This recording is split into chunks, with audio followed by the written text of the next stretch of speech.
চট্টগ্রামের জঙ্গল সলিমপুরকে আর কোনো বিচ্ছিন্ন সন্ত্রাসী গোষ্ঠীর অভয়ারণ্য হিসেবে থাকতে দেওয়া হবে না বলে ঘোষণা দিয়েছেন স্বরাষ্ট্রমন্ত্রী সালাউদ্দিন আহমদ। রোববার সকালে চট্টগ্রামের জঙ্গল সলিমপুর পরিদর্শন শেষে একথা বলেন তিনি।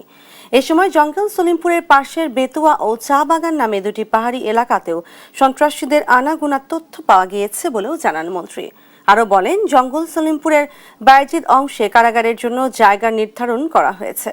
এছাড়া জঙ্গল সলিমপুরে যেসব মানুষ বাস করছেন তাদের পুনর্বাসন করা হবে বলেও জানান তিনি। এরা এবার আন্ডার কনস্ট্রাকশন ক্যাম্প ভেঙে দেওয়ার সাহসটা কোত্থেকে পায়, তাদের সাথে কারা জড়িত, এই জায়গার জমি দখলের সাথে কারা জড়িত, এগুলো আমরা এখন ফাইন্ড আউট করেছি।